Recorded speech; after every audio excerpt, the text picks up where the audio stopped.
There are those who believe that life here is being monitored by life out there. And there are those here that know it is true.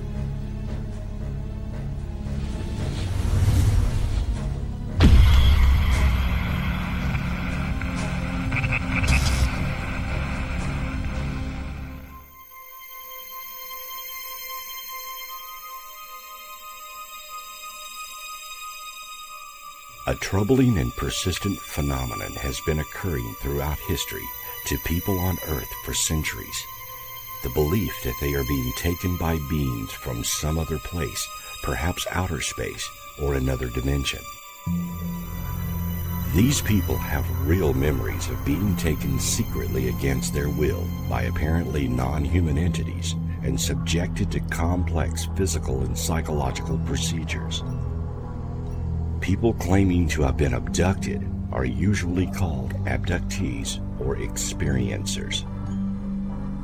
There are famous modern cases such as the Betty and Barney Hill abduction, the Charles Hickson and Calvin Parker abduction, and the Travis Walton abduction.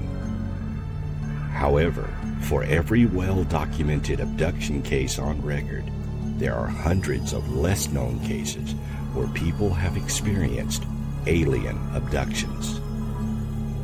Each have unique differences, but all have a common thread.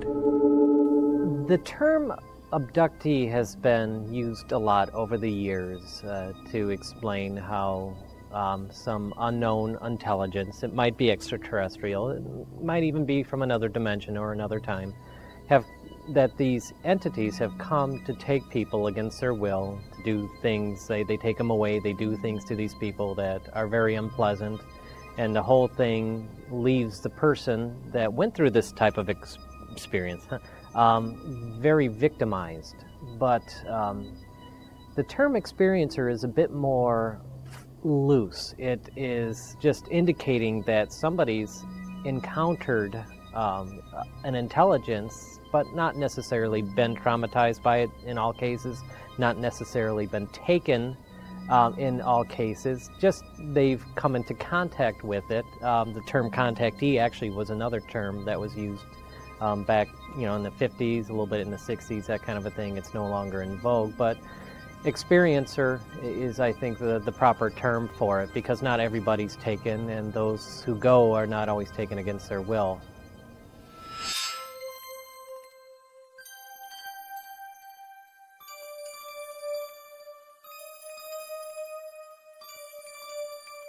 The study of the alien abduction phenomenon often begins with a UFO sighting.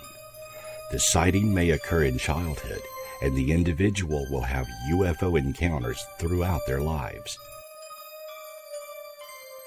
Many abductees remember their encounters, but some require a hypnosis regression to draw out details of their experience.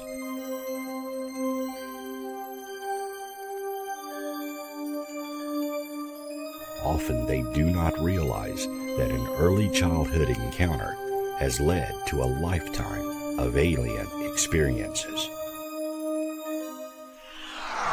And my whole family was going to bed 11 o'clock, and I looked out the window of my bedroom, and I saw this green shimmering light in the sky, and billowing clouds, a small point in the sky, maybe 500, tops 1,000 feet in the air.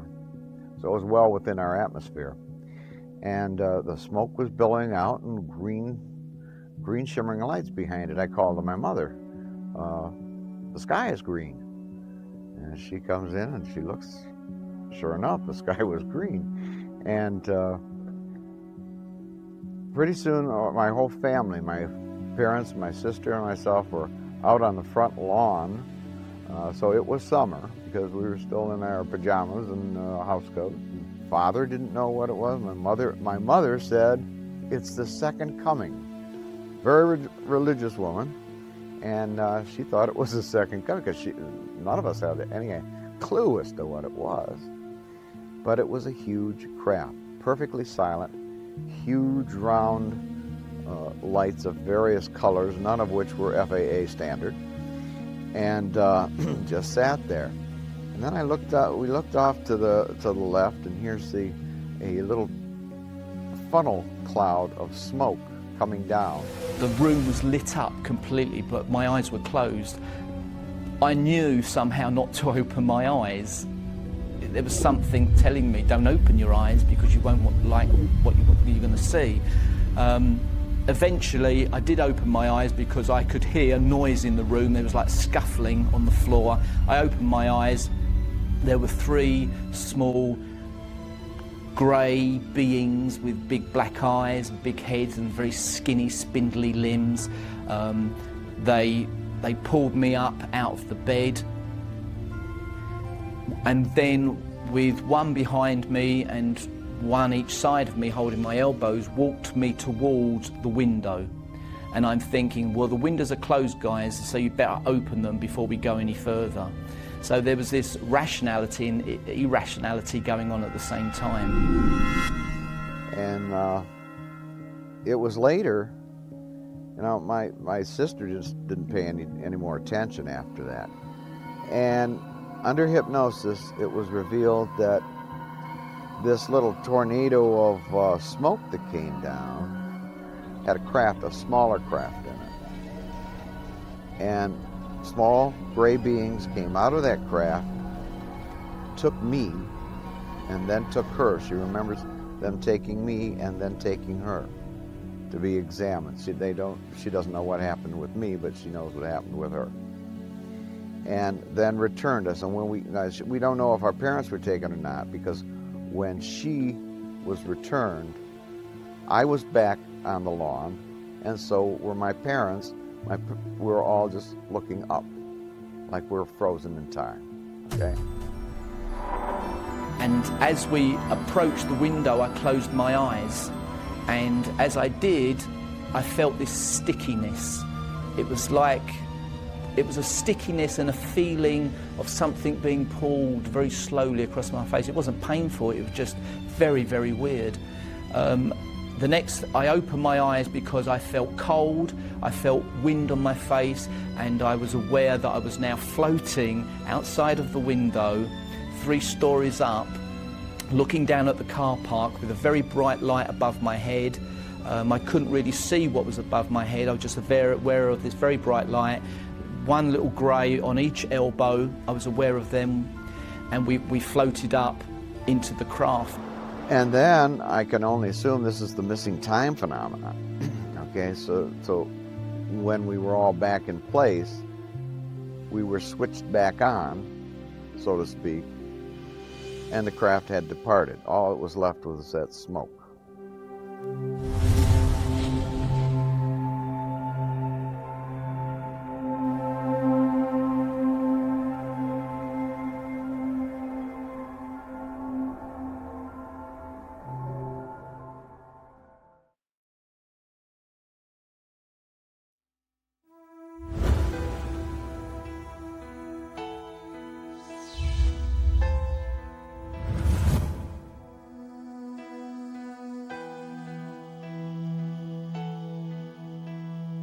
The late Professor John Edward Mack, a respected Harvard University psychiatrist, was asked to investigate an experiencer's case and became so perplexed by the phenomenon that he devoted a substantial amount of time to investigating additional cases.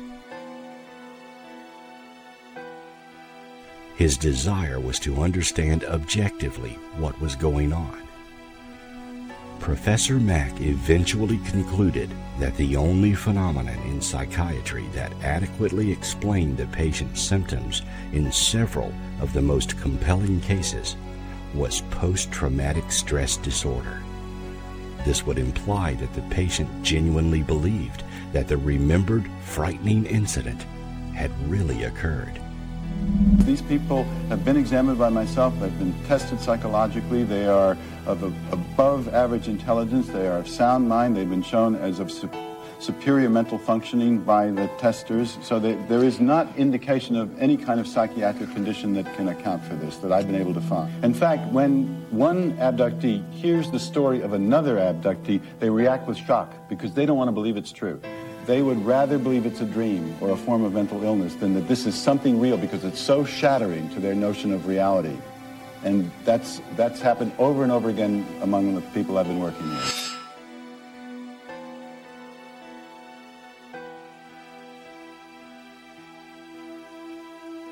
Alien abductions can occur at any time throughout an individual's life. They are rarely a one-time event.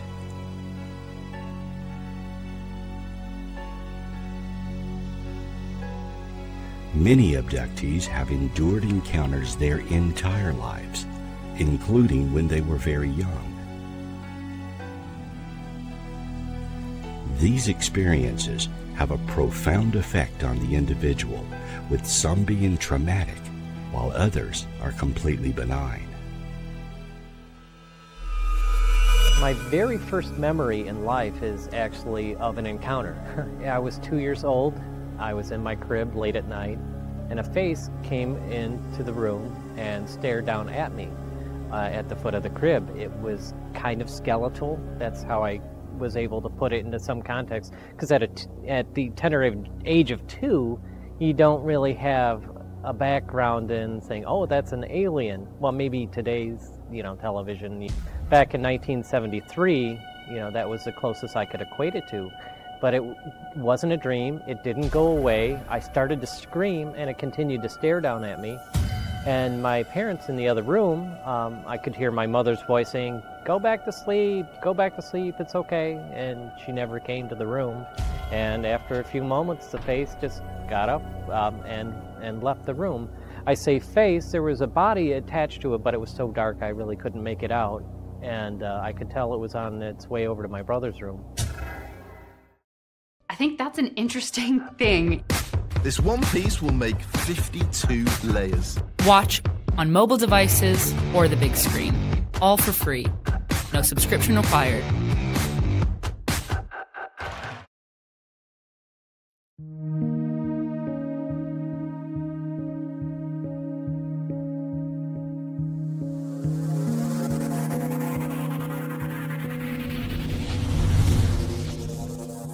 The origins of these beings are sometimes disputed by alien experiencers.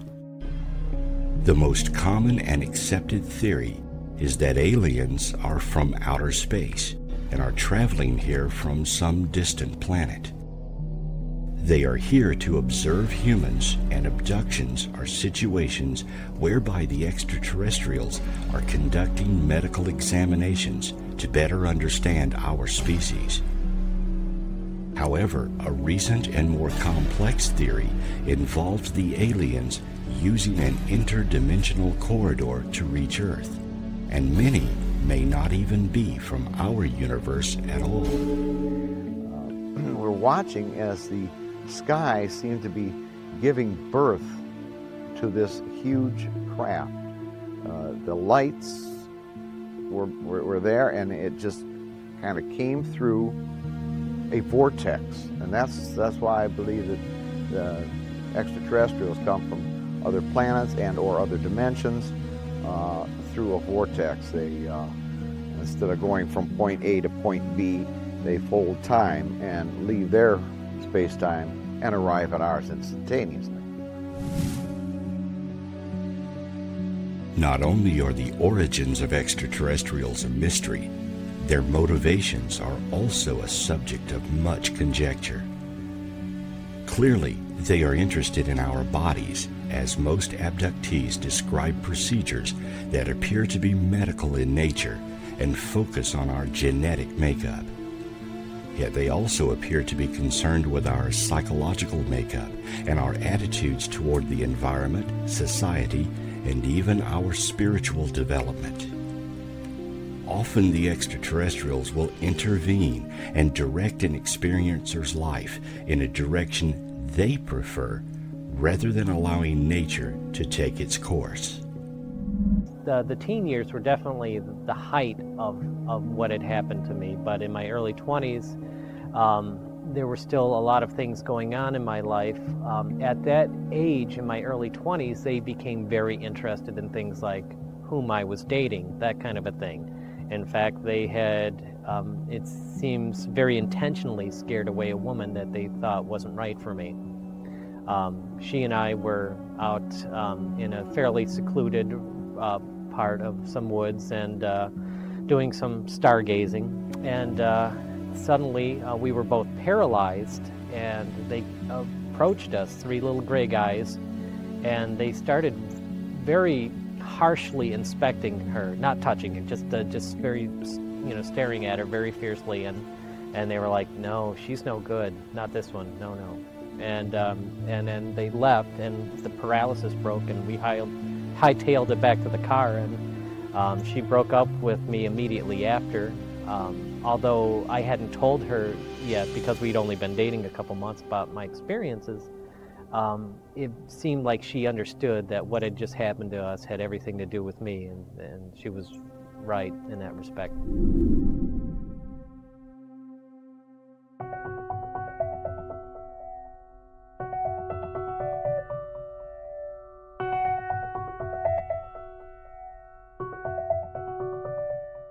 The majority of abductees do not appear to be deluded, confabulating, lying, self-dramatizing, or suffering from a clear mental illness.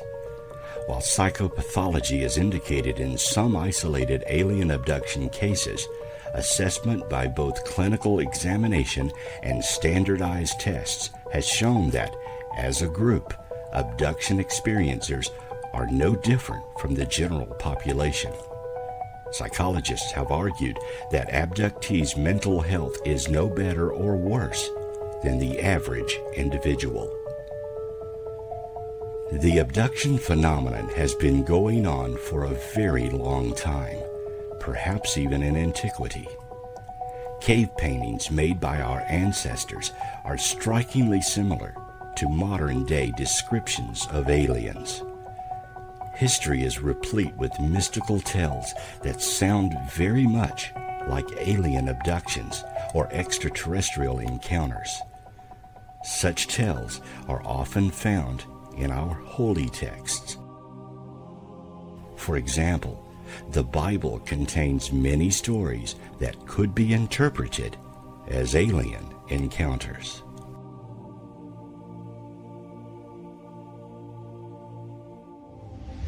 Biblical UFO hypothesis tries to examine the connection between those anomalous aerial phenomenon that was witnessed 2,000, 4,000 years ago by Ezekiel, a wheel within a wheel, Moses, pillar of cloud, pillar of fire, chariots of fire. The Romans used to call them flying shields. And because they look like the shields that they went off into battle with in the sky. And so my theory, and it wasn't my original theory, actually. Eric von Daniken has said in his Chariots of the Gods, these things were, in fact, forerunners of today's UFO phenomenon. And what they were seeing then were the same type of or other dimensional beings that were coming. And just like when Columbus arrived on American shores, just like when Captain Cook arrived in Hawaii, they all revered them as gods because they came over the flat earth, over the horizon in these huge canoes with sheets to catch the wind, strange-looking men with different kind of clothes, different colored skin, and they must be gods.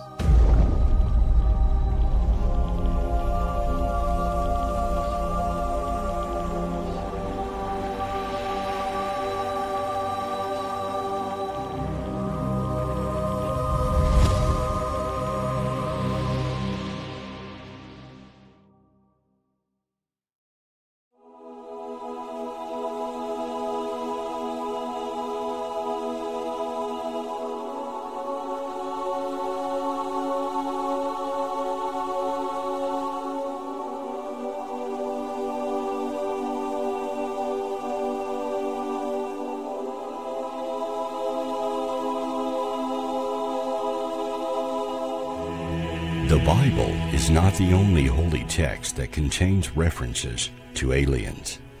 The Hindu Mahabharata describes weapons reminiscent of guided rockets, beam weapons, and nuclear devices being used in an ancient war between alien races.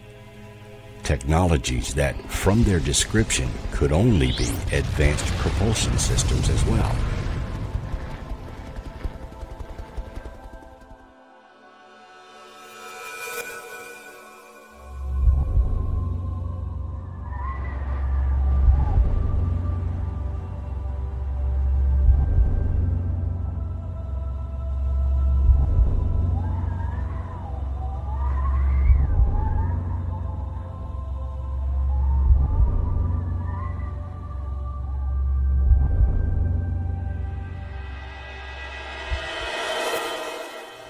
During medieval times, tales of the succubus and other fairy creatures are reminiscent of extraterrestrial visitations. In fact, throughout history, references to aliens, gods, or other beings having come from the stars are quite common.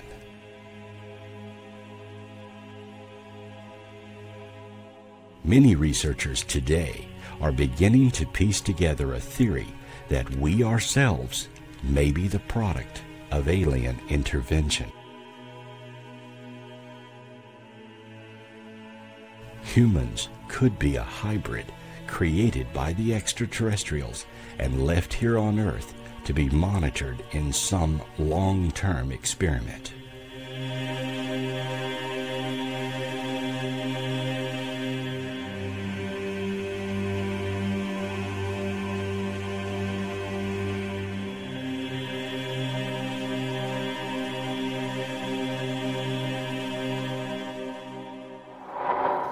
But there are species that we look just like. The reason we look just like them is because I believe that that particular race, or a race like them, came to Earth how many millennia ago, and through genetic engineering, used their DNA, mixed their DNA with a simian creature, an earthbound being, and created our species. So yes, they are our creators. And you go back to the book of Genesis, Orthodox religion is going to say God said he made us in his image. Well, no, it doesn't. It says God said, let us make them in our image. Well, who's God talking to? So the apes and the monkeys that we see today, we're not part of this hybridization. We are.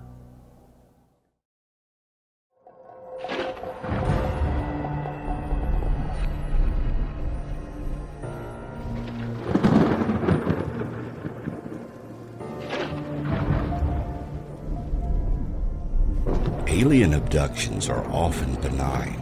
Some even report them to be enjoyable. However, a large number of experiencers tell tragic tales of being taken.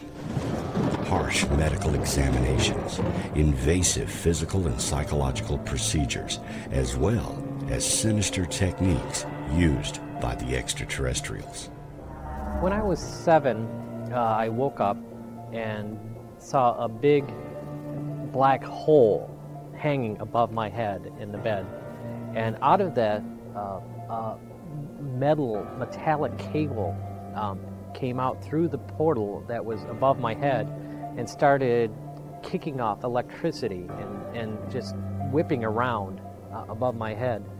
And as it did that, I felt a high vibration pulsing through me, and it was very heavy. It almost felt like I could just explode. And as it revved up, I started to feel engulfed by what was this black hole in front of me. And then suddenly I found myself on board what appeared to be a craft. I didn't go through the front door, so to speak. I came in, however, this contraption allowed me to transmit over to it, the craft, and I was in a small room with 2 little gray guys they led me into what appeared to be an examination room, and there was another little gray in there, and then they left me alone in the room. Now, normally when I'm taken, I'm paralyzed. They keep me under close watch.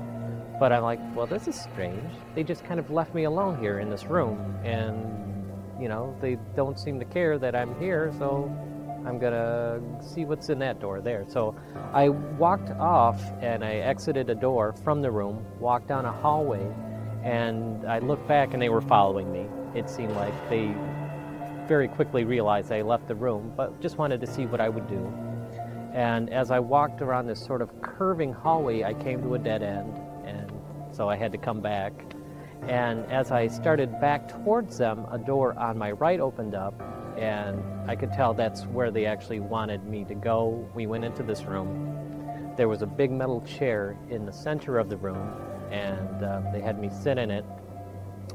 And the little gray guys that were following me around, they were about 3 foot tall, kind of a charred gray, and they ushered me into a room where there was a slightly taller being that looked a lot like them, but had lighter skin. He was about 5 feet tall, and had a very doctorly type of feel to him.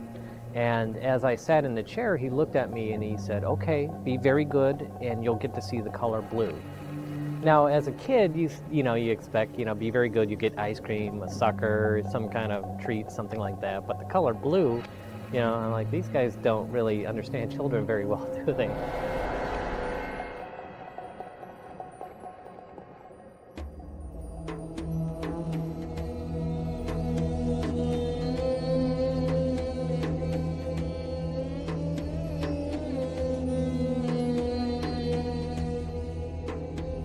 Simply being taken against your will is frightening enough.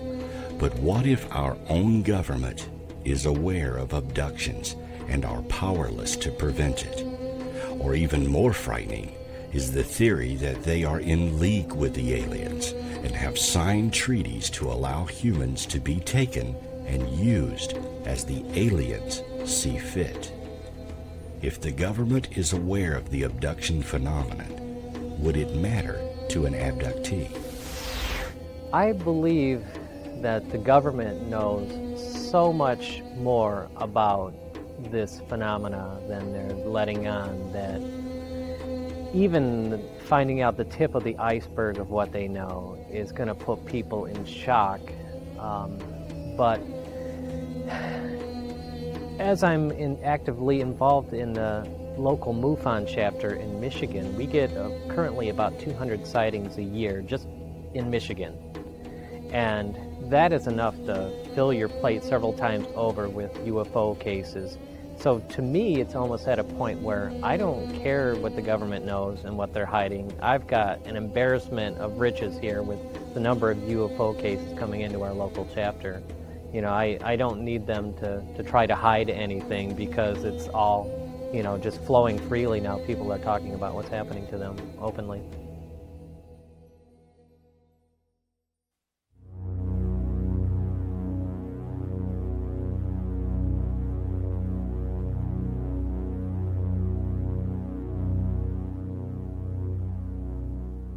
While alien abductions did not achieve widespread attention until the 1960s, there were many similar stories circulating decades earlier.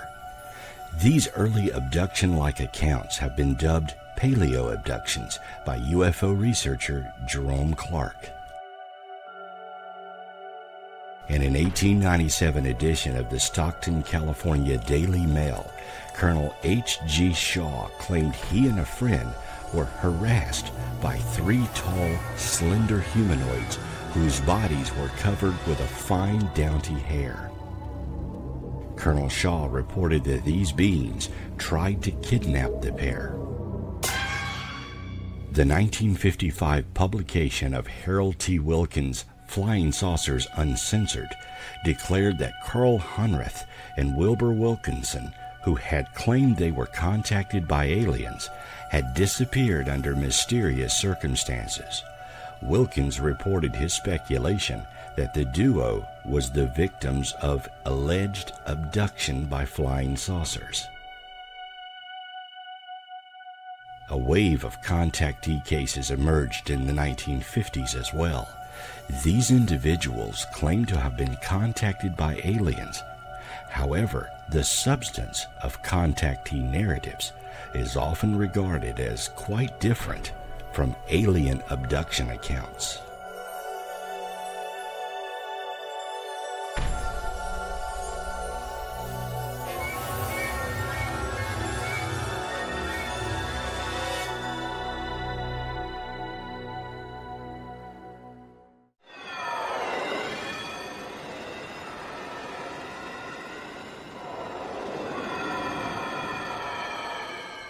Widespread publicity was generated by the Betty and Barney Hill abduction case of 1961. The Hill incident was probably the prototypical abduction case and was perhaps the first in which the claimant described beings that later became widely known as the Greys, and in which the beings were said to explicitly identify as extraterrestrial origin.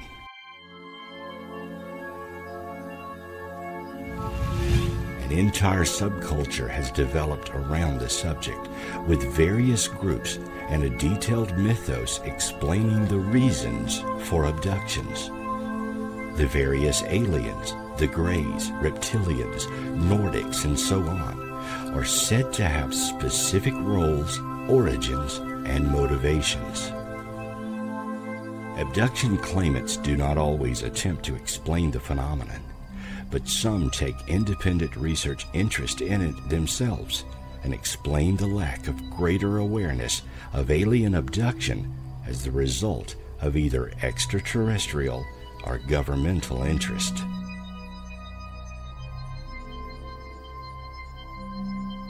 Often, abductees share experiences or recall meeting on board a spacecraft. However, most alien abductions occur to individuals with no way to prove what has happened to them.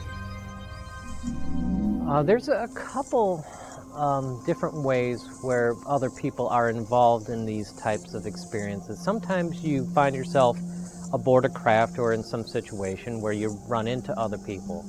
I've never been one of those people to be in that situation where I've been aboard anything and I've seen anybody else, although it's not uncommon. In fact, there's a lot of stories that people I know quite well who have been aboard a craft, have met somebody, and then later in life have actually met that person in real life. And then they were like, oh yes, you know, we've met somewhere before, and they figure out it was on board. I have been involved in experiences along with other people. I've seen UFOs with other people present. There was the time where I was dating a girl, and they came up and paralyzed us both, and that experience was definitely a shared one. So it doesn't always happen when somebody's alone. I mean, go figure, Betty and Barney Hill, one of the most infamous cases, of course, is about a couple being taken. So sometimes there are other people involved. Most of the time, you know, they just isolate you and take you, just the individual.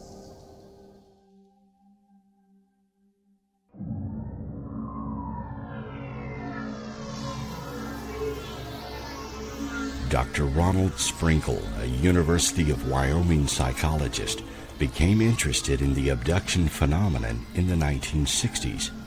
For some years, he was probably the only academic figure devoting any time to studying or researching abduction accounts. Sprinkle became convinced of the phenomenon's reality and was perhaps the first to suggest a link between abductions and cattle mutilations. Eventually, Sprinkle came to believe that he had been abducted by aliens in his youth. After that, he was forced from his job in 1989. Being an abductee often has repercussions on an experiencer's career and social life.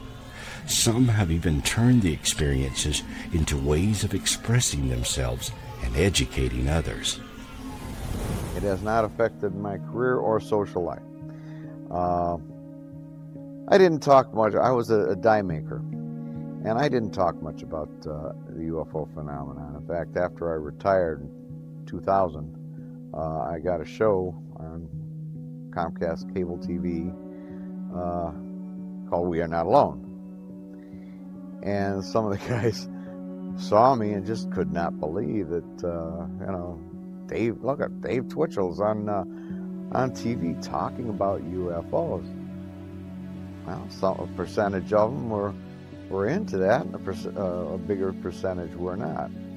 But I did that TV show for 10 years before I gave it up, and now I've been on WHFR radio for the past 6 years doing the same show, 1-hour interviews.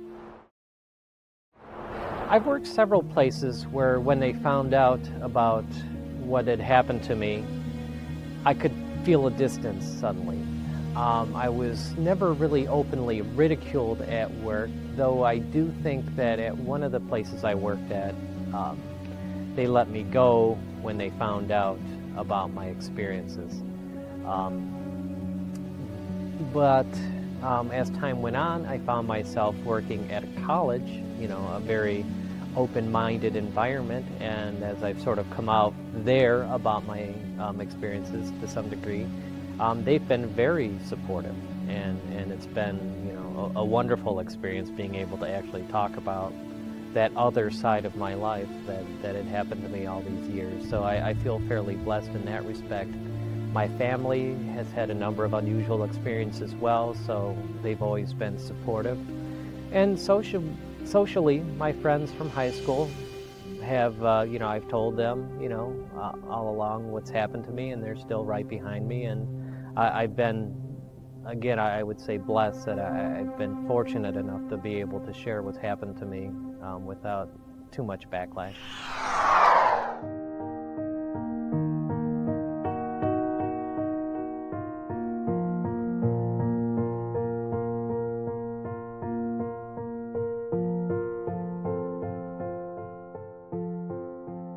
The late Bud Hopkins, a painter and sculptor by profession, had been interested in UFOs for some years. In the 1970s, he became interested in abduction reports and began using hypnosis to extract more details of dimly remembered events. Hopkins soon became a figurehead of the growing abductee subculture.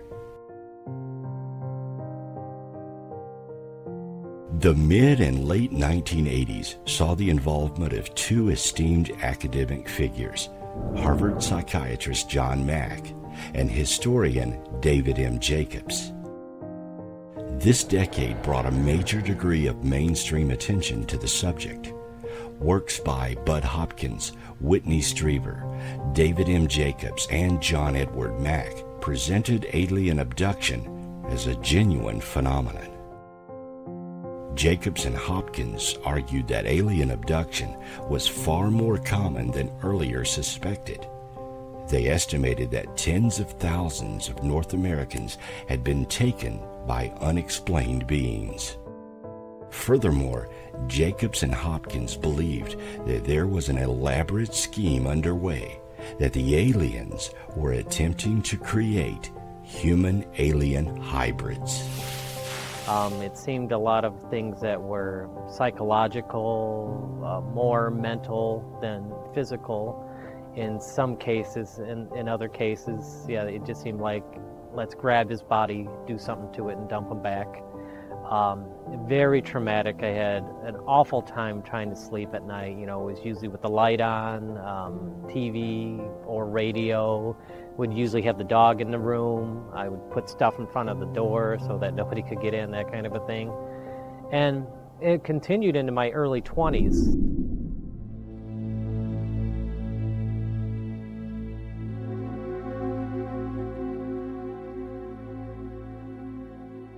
Though the motives for hybrids were unknown, there were anecdotal reports of phantom pregnancy related to UFO encounters, at least as early as the 1960s. Bud Hopkins and especially David M. Jacobs were instrumental in popularizing the idea of widespread systematic interbreeding efforts on the part of the alien intruders. Jacobs presents this scenario as not only plausible, but self-evident. Dr. David Jacobs, author of The Threat, says, the entire abduction event is precisely orchestrated. All of the procedures are predetermined. There is no standing around and deciding what to do next. The beings are task-oriented, and there's no indication whatsoever that they've been able to find of any aspect of their lives outside of performing the abduction procedures. Alien abductions follow a standard scenario. First, the capture. An abductee is rendered incapable of resisting and taken from terrestrial surroundings to an apparent alien spacecraft. Then, the examination. Physiological and psychological procedures, training and testing, or sexual liaisons. Next is the conference. The abductors communicate with the abductee or direct them to interact with specific individuals for some purpose, usually instructed telepathically. In some cases, abductees are then given a tour of the ship. Abductees often rapidly forget the majority of their experience, either as a result of fear, medical intervention, or both. The abductees are returned to Earth, occasionally in a different location from where they were allegedly taken, or with new injuries. But as I sat there, I was just sort of staring at his giant, big black liquid eyes, and I felt a sharp pain on my right arm. And when I looked down, I saw there was a cut across my arm. And then I saw it heal right before my eyes, right when I was looking at it. I don't know what caused the cut. I didn't actually see a scalpel or a laser or any type of device cutting it. I just saw, felt the pain, and I saw the cut, and then I looked and I saw it heal up into a scar. And I looked back at the being, and suddenly his black eyes turned a bright, backlit blue, very bright blue, like he had these lights almost right from his head. And it was very bizarre, but at the same time, it was beautiful. His eyes were such a wonderful, deep, lustrous, cerulean blue, and it was very tranquilizing. It was very calming. It was peaceful. It was wonderful. And I just lost myself in these eyes. And then I woke up in bed the next day, and I had the scar there, and I still have the scar. In fact, later that same day, the story wasn't over yet.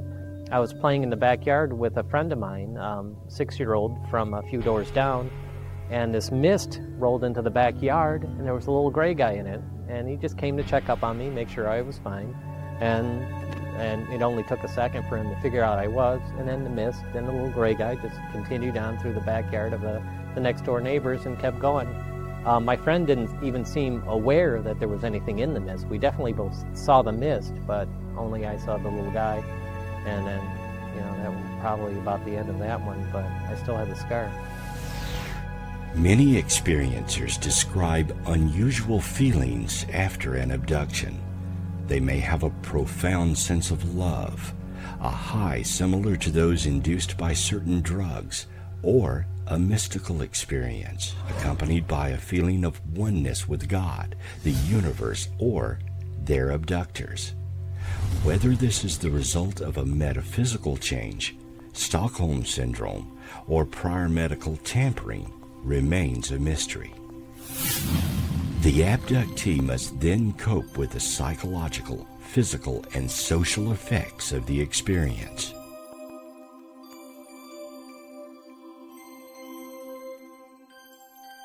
If alien abductions are happening, shouldn't we see an effect on society? Or would something so subtle be difficult to emerge in social behavior? The UFO phenomenon has been with us for centuries. Is it possible that our society is being directed by the extraterrestrials? Could genetic changes in us alter our behavior? And are attitudes toward the phenomenon changing dramatically since the modern era of UFOs began? Sadly, I don't see much of a change in people from years ago, from centuries ago. I really don't see it. I see a change in technologies. I see a change in weaponry. I see a change in the intelligence as to the knowledge of the world around us, the universe in which we live. But I don't see a change in human attitude, sadly. And all you have to do is read the paper to learn that. Some proposed psychological alternative explanations of the abduction phenomenon have included hallucinations, temporary schizophrenia, epileptic seizures, and parasomnia, near-sleep mental states such as night terrors and sleep paralysis. Sleep paralysis, in particular, a theory often accepted by skeptics, is accompanied by hallucinations and a particular sensation of malevolence or a neutral presence of something in the room, though usually people experiencing it do not interpret that something as aliens.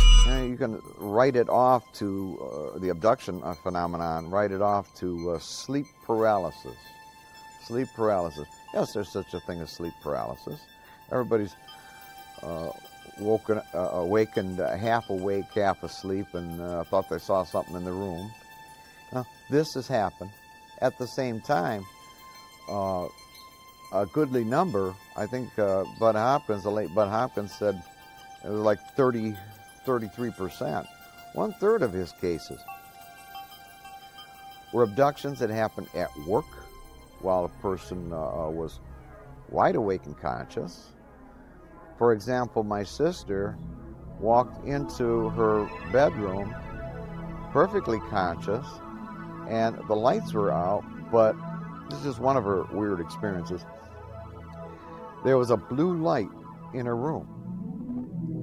Her room was illuminated with this blue light, although the lights were off. She walked in and she looked around. She said, "What is this blue light?" as she stood in the doorway. And the next thing she knows, there's no light in the room. She's sitting on the end of the bed. Well, she just gets up, gets ready for bed, and goes to bed, paying it no more attention.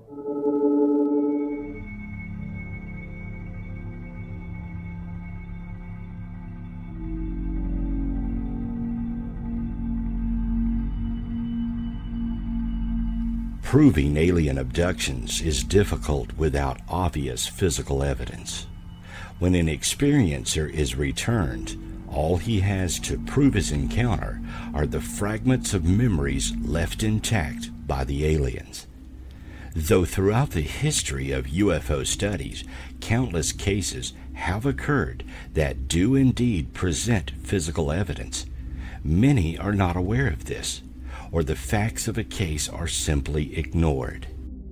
Details in each case often are the proof an encounter happened, but even with specific details, we're left with the account and the sincerity of the witness. I think a lot of people, if they don't see it and it doesn't affect their life, they have the luxury of ignoring the phenomena. I mean, if they buy into it and it questions what they've been taught in their religion, for example, why would they entertain that if they're comfortable with their religious teaching? If it doesn't affect their life in any other respect, they can choose to ignore it, unless it comes comes knocking at your door.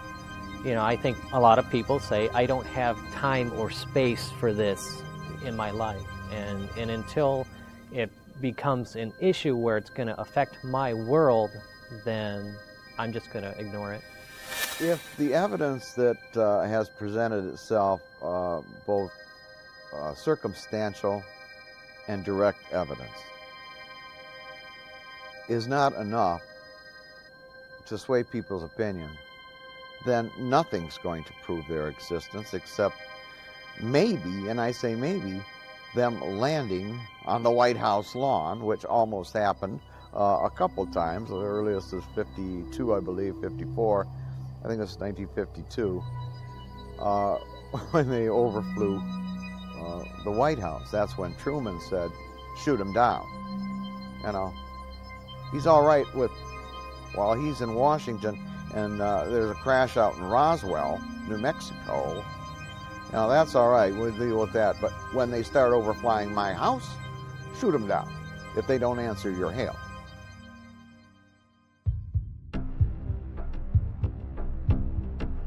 California podiatrist Dr. Roger Lear claims to have removed alien implants from patients.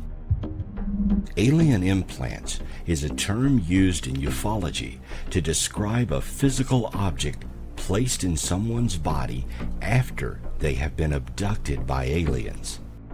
Claimed abilities of the implants range from telepresence, mind control, and biotelemetry, the way we tag wild animals for study. As with UFO subjects in general, the idea of alien implants has seen very little attention from mainstream scientists. We found in several cases that they put out an electromagnetic field measurable on a Gauss meter of about 6 milligauss. And if anybody's into electronics or radio, you'll know that's a pretty strong magnetic field. When they're taken out of the body, they don't do anything. Also on an instrument called a trimeter, we get a mid-range reading on a combined scale, electrical scale, and magnetic scale, and that's also a pretty strong reading. We have an electrical engineer that we've used, and he has designed a special probe that's connected with an oscilloscope so we can read the waves and see what it looks like, and he says there's a good indication that there's something going in and there's something coming out. So obviously these objects are in communication with somebody at some distance.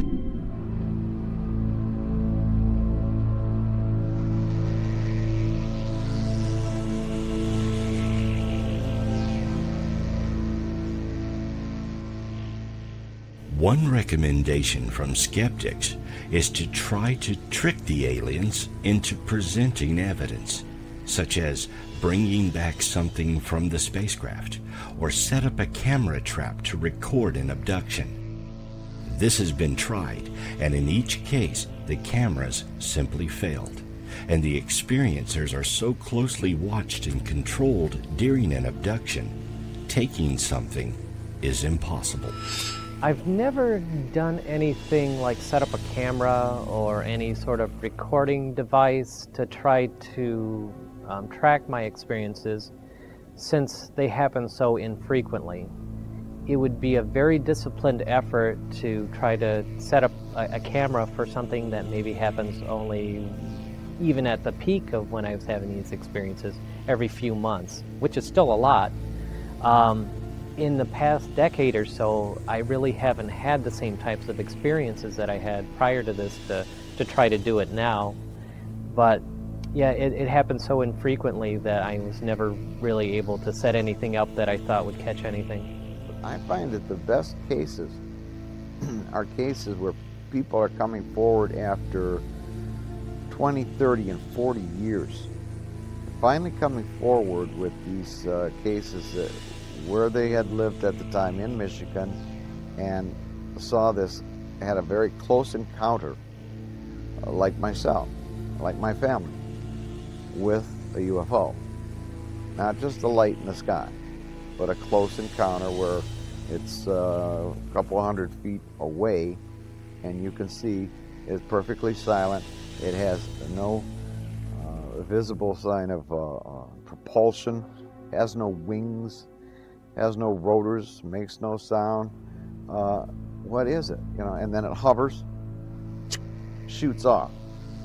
What do we have that would, you know, cancel out the inertia to where the pilot would not be a grease spot on the wall when it takes off, you see. So, yeah, I've heard of a lot of cases with Michigan MUFON. Some of them have good evidence. But personally, all I can say is my sighting. Now, I can't convince you, I can't convince your viewers that my family actually saw this thing. You know? But what would be my motivation? I've written 3 books. Is it to sell books? Trust me, you don't get rich selling books on UFOs. So, but the purpose of the books is to get the word out there, to let people know we're not alone.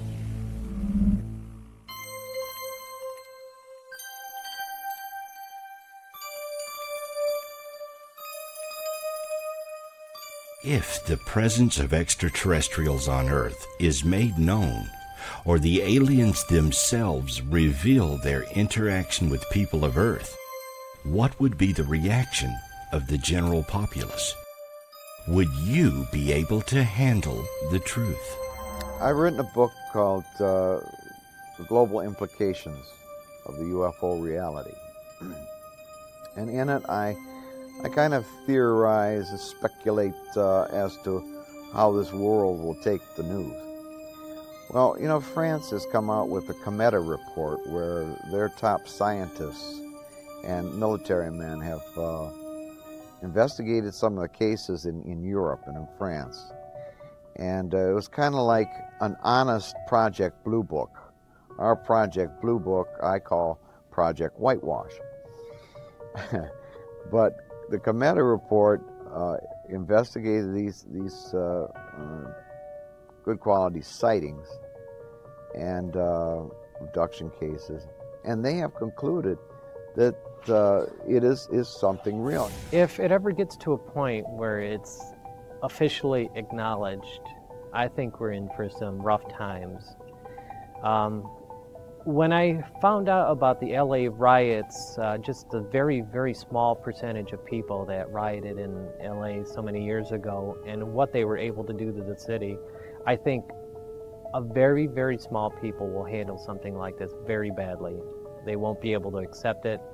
It'll turn violent, and even, again, just with a very small percentage of people, they can cause a lot of mayhem.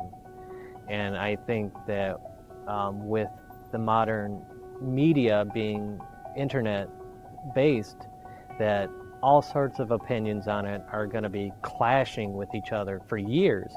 I think it's just going to be awful, unfortunately. I mean, and it's not to say that it shouldn't happen, because it's a growth thing. You know, we need to get beyond this closed-minded view that we have that we're the only ones. But yeah, those are going to be some tough times, I think.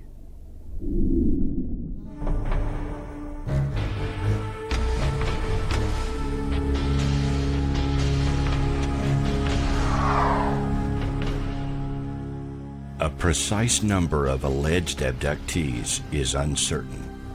One of the earliest studies of abductions found 1,700 claimants, while other surveys argued that 5 to 6% of the general population might have been abducted. If true, that would be a huge number of people being taken. Best evidence I have found is my own sighting. Seeing is believing. Most researchers have a lot better cases than I have. The Betty and Barney Hill case, the Peter Robbins doing the Rendlesham Forest case. In Michigan, I'm from Michigan, of course, and I'm with Michigan MUFON. We get a lot of I saw a light in the sky cases. These light in the sky cases are something else, because these people are convinced that they're seeing something anomalous when it's just a light in the sky. I think that the best evidence, and I do get asked occasionally, you know, what's the best evidence for the reality of extraterrestrial, if that's where they're from, visitation. And I just think it's the raw number of people that have had these types of experiences. There are those who are open about it, but that's a minority for certain. A lot of people that I speak to will come up to me and say, I've never told anybody this before, and there are a lot of people that deny having these types of experiences when they know themselves that they've had them. So, and it continues. It doesn't stop. It doesn't let up. And, you know, generations in the past and generations to come, it seems, unless some major change happens, are going to continue on this same course of having these types of experiences regularly. And whether people choose to acknowledge it or ignore it, it doesn't matter to the phenomena. The phenomena will just continue. You can't make it go away. It's not a fad or anything like that.